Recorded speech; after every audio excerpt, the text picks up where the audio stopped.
So, what actually happens to the mind and body when depression crosses that line? When it goes from being a difficult mood into a full-blown medical emergency. Today, we're tracking what we call the escalation arc. We're skipping past those initial feelings of sadness or just being tired, and we're diving straight into the severe, dangerous symptoms that pop up when this condition is left untreated. We really need to recognize the exact moment a personal struggle morphs into a massive, systemic medical crisis. Welcome back to The Explainer. Our main goal today is to break down the physical reality of severe depression, straight from the clinical source material. We're going to strip away all those old misconceptions and take a hard look at 5 severe symptoms that scream critical escalation. By getting a grip on this medical progression, you're going to be fully equipped to recognize when immediate, and I mean literally life-saving, intervention is needed. All right, here's our roadmap for today. Think of this as your vital medical checklist. First up, we'll look at the basics and the real risks of letting things worsen. Second, the heavy hit to daily life and the body. Third, we'll explore the stupor state where movement literally just stops. Fourth is mental confusion and the 3 delusions. And finally, early consultation to save a life. Let's get right into it. Okay, let's dive into this first part. The clinical material is super clear here.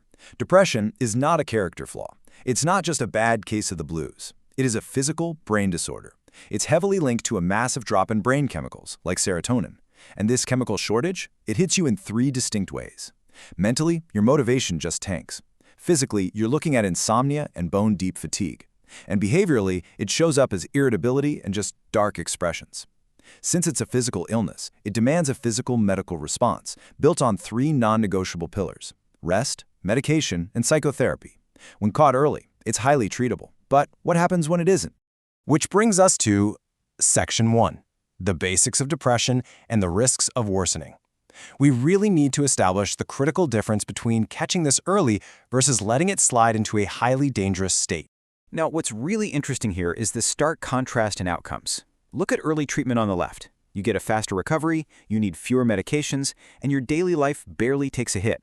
But man, when you leave it unchecked, that severe worsening on the right kicks in and the treatment time just explodes. But the most alarming part? There is a terrifying loss of behavioral control. We're talking about a very real high-level danger to the patient's health and life. This specific loss of control is the exact gateway to the medical emergencies we're about to explore. Let's look at how this builds into our first severe symptom. Moving right along to Section 2, the impact on daily life and the physical body. We're going to look at the first 2 severe symptoms here. Seriously, keep these signs in the back of your mind. Watch out for them in yourself and definitely in the people you care about. So here is symptom 1, severe life difficulties. And look, this isn't just about feeling a little unmotivated. The clinical source outlines this really tragic cascade. In step 1, motivation and judgment drop so incredibly low that literally everything becomes an impossible chore, usually fueled by these intense, looping negative thoughts. Then, it cascades into step 2, where basic human functions just halt. The person becomes entirely unable to bathe, they can't leave the house, and even holding a basic conversation becomes overwhelmingly difficult. Finally, we hit step 3, complete social withdrawal. It's often called hikikomori. It's a highly dangerous state of self-neglect where the person entirely loses the ability to manage their own physical condition. And this brilliantly, or rather terrifyingly, illustrates our second symptom, weight loss. It shows exactly how a mental symptom violently escalates into a physical crisis. It kicks off in step 1 with a stubborn loss of appetite, but as that drags into step 2, the patient goes through rapid, highly noticeable weight loss. If you don't break this cycle, it plummets straight into step 3, which is severe dehydration and malnutrition. The body is essentially starving itself. This is the exact point where a mental illness directly causes systemic physical decline. It turns a psychiatric issue into a physiological emergency. That brings us to Section 3, the konmei or stupor state, where movement stops. I gotta warn you, this is the stage where the physical escalation becomes undeniably, visibly alarming. The clinical term for this is konmei, which translates to stupor. In this critical state, the patient is actually fully conscious. Their eyes might be wide open, they are completely awake, but they are absolutely unable to move their body. They can't eat, they can't even take a sip of water. It's an incredibly high-risk, life-threatening situation that almost always requires immediate hospitalization. The source also points out a precursor state called akonme, or substupor, where they can only manage the absolute bare minimum of movement. But make no mistake, even in substupor, the threat to survival is so severe that jumping in with early intervention is absolutely mandatory. All right, let's shift to Section 4, mental confusion, and the 3 delusions. We've seen the physical paralysis side of things. Now we need to look at the extreme mental escalation in symptoms 4 and 5, where the brain's processing just completely fractures. Symptom 4 is extreme confusion. In the clinic, this often manifests as agitated depression.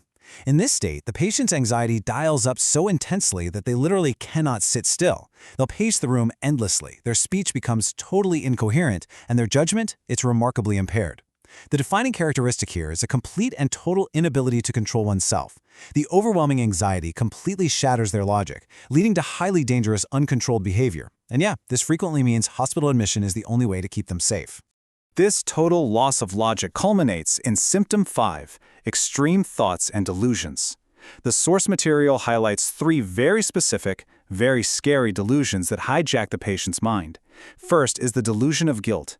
This is where they falsely believe, with total conviction, that they've committed some terrible, unforgivable crime. Second, the delusion of belittlement. They become entirely convinced that they are completely worthless and insignificant. And third is the delusion of poverty. This false, unshakable belief that they've lost all their money and are completely bankrupt. Trapped in these horrifying fabricated realities, the patient often develops extreme ideation of self-harm. And the more concrete these thoughts become, the higher the risk. It requires urgent, immediate intervention, no waiting around. Which leads us to our final part, Section 5, Early Medical Consultation to Protect Life. We've tracked this escalation arc from a simple drop in motivation all the way to physical paralysis and terrifying delusions. Now let's talk about the climax of this medical reality. So here is the absolute crucial point to take away from all this. If any of these 5 symptoms, severe life difficulty, extreme weight loss, stupor, agitated confusion, or those severe delusions, if they appear, the patient has already lost control of their illness. We are way past just feeling down. These are systemic physical and mental failures. At this stage, trying to just tough it out or get a good night's sleep, it's entirely insufficient. Immediate consultation at a psychosomatic or psychiatric clinic is required right then and there. Medical professionals literally have to step in to save the person's life. As we've seen today, depression is a physical illness with a very real, terrifying escalation arc. It is absolutely not a weakness. It's a medical emergency just waiting to happen if you ignore it. So the question is, will you recognize these severe warning signs before it's too late for yourself or someone you love? Destigmatizing this disorder means actually understanding its physical dangers and actively watching for these vital medical signals. Thank you so much for joining me on this explainer today. Please take this knowledge and keep it close.